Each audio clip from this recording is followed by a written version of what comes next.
ओम शांति।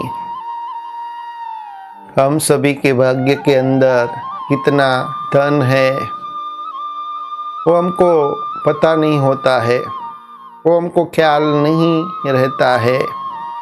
तो किसी का भाग्य हमारे भाग्य के साथ भी जुड़ जाता है, लेकिन हम ऐसा समझते हैं कि हमने ही सब कुछ किया, मेरी वजह से ही सब कुछ हो रहा है, मैं ही सब कुछ कर रहा हूँ।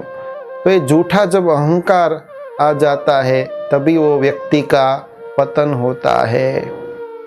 तो ईगो है, उससे हमेशा अपने जीवन में सदा सदा के लिए विदाई देनी चाहिए, उसको गो करना चाहिए और शुद्ध अहंकार में रहना चाहिए कि मुझे परमपिता परमात्मा ने कितना भाग्य दिया है, मेरी वजह से कुछ भी नहीं हुआ है, मेरे अंदर इतनी शक्ति नहीं है कि मैं कर सकता हूँ, परंतु सब करने वाला करण करावनहार वो पिता है, वो परमात्मा है, वो ईश्वर है, भगवान है, वो मेरे द्वारा करा रहा है। जब ऐसा समझेंगे तभी आपका भाग्य बढ़ता ही जाएगा। तो इसके ऊपर ही आज की कहानी है, जिस कहानी का नाम है मेरे भाग्य में कितना धन है।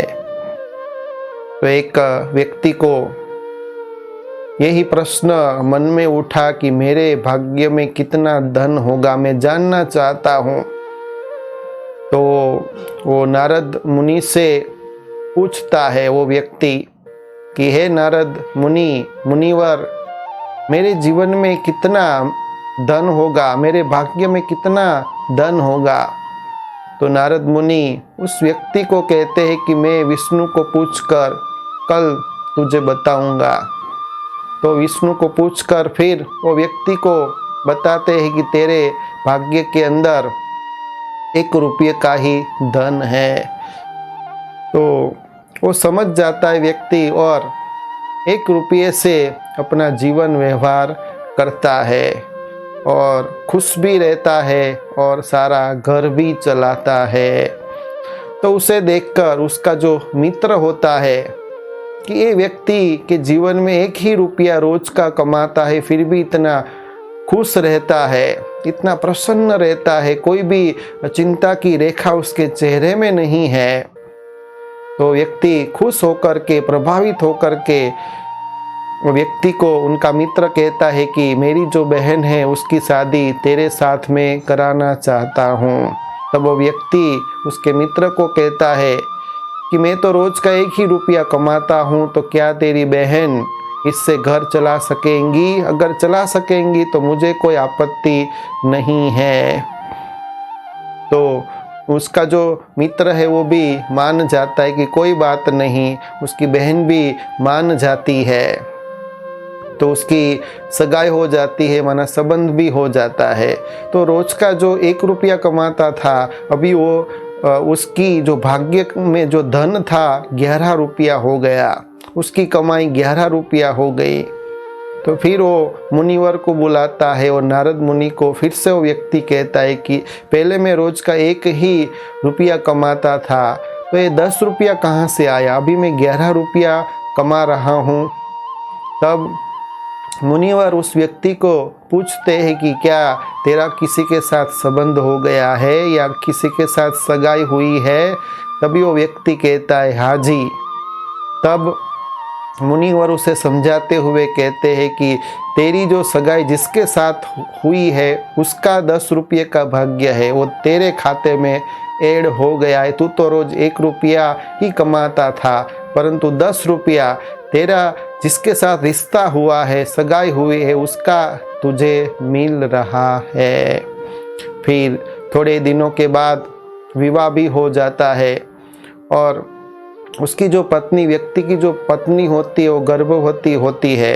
फिर उसकी कमाई 31 रुपया हो जाती है। तो फिर वो मुनिवर को बुलाता है, नारद मुनि को कहता है कि पहले तो मैं 1 रुपया कमाता था, फिर 11 रुपया और अभी 31 रुपया।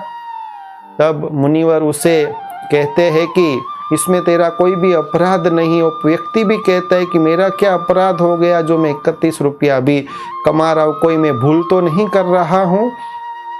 तब मुनिवर उसे कहते हैं कि पहले तू 1 रुपया कमाता था, फिर तेरी सगाई हुई, तेरी शादी हुई, और जो 10 रुपये का भाग्य है तेरी पत्नी का है, लेकिन तेरी पत्नी अभी गर्भवती हो गई और एक बच्चा आने वाला है, उसका 20 रुपया तुझे मिल रहा है।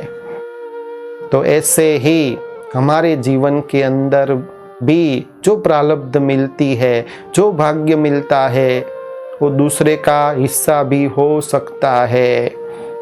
तो हमें कभी भी एक गलत अहंकार नहीं रखना चाहिए कि मेरी वजह से ही सब कुछ हो रहा है, मैं ही कमाने वाला हूँ, मैं ही करने वाला हूँ, मेरे में ही ये शक्ति है, मेरे में ये विशेषता है, मेरा मेरा करेंगे तो अवश्य ही एक दिन ऐसा आएगा कि आप मर जाएंगे, कुछ भी आपके साथ नहीं आएगा।